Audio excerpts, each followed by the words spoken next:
মই কংকনা দাস আকৌ এটা নতুন ভিডিঅ' লৈ থলুৱা কাহিনী পেজৰ পৰা এটা নতুন ৰেচিপি লৈ আজি মই এনেকুৱা এটা ৰেচিপি আপোনালোকৰ আগত শ্বেয়াৰ কৰিবলৈ ওলাইছোঁ। ৰেচিপিটো একেবাৰে চিম্পল, বহুতে শুনিছে ভাদ মাহত ওলকচু খাব লাগে। আগতে আমাৰ মা বা আইতাহঁতে কয় যে ভাদ মাহত এসাঁজ হ'লেও ওলকচু খাব লাগে।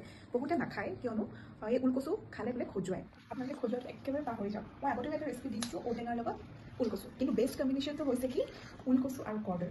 যিহেতু আগতে বনোৱা ওলকচু ঘৰত আছিলে, আজি দেউতা বজাৰলৈ যাওঁতে দেখিলে যে বজাৰত কৰ্দৈ ওলাইছে, গতিকে কৰ্দৈ তেওঁলোকে আহিলে। মই ভাবিলোঁ যে ওলকচু ঘৰতে আছেই যেতিয়া ওলকচু আৰু কৰ্দৈ এসাঁজ বনাই খাওঁ, যিহেতু ভাদ মাহত খাব লাগে মাহঁতে কৈছিল। এতিয়া মই কি ধৰণে ওলকচু আৰু কৰ্দৈ মাছৰ সৈতে বনাম আপোনালোকে এবাৰ চাওক আৰু নিজেও এবাৰ ট্ৰাই কৰিব। ট্ৰাই কৰাৰ পিছত যদি আপোনালোকৰ খজুৱাই তেতিয়াহ'লে মোক এটা কমেণ্ট কৰিব, আৰু যদি নখজুৱাই তেতিয়াহ'লে মোক ধন্যবাদ এটা দিবলৈ নাপাহৰিব। আৰু এটা কথা কিন্তু ভাদ মাহৰ পিছত হ'লে ওলকচু কিন্তু নাপাব, গতিকে ভাদ মাহ চলি থাকোঁতে আপোনালোকে ওলকচু খাবলৈ নাপাহৰিব। এতিয়া বলক আমি এতিয়া ৰেচিপিটোৰ মাজলৈ যাওঁ, কেনেকৈনো বনাওঁ আপোনালোকে চাওক, আৰু আমাৰ পেজটো লাইক কৰিব, শ্বেয়াৰ কৰিব আৰু ছাবস্ক্ৰাইব কৰিব আৰু ফ'ল' কৰিবলৈ নাপাহৰিব। আৰু নগাঁও ৰাইজক কৈছোঁ আপোনালোকে জমেটো, ছুইগি আৰু চুগাৰীৰ পৰা অৰ্ডাৰ দিবলৈ নাপাহৰিব। খাই চাওক।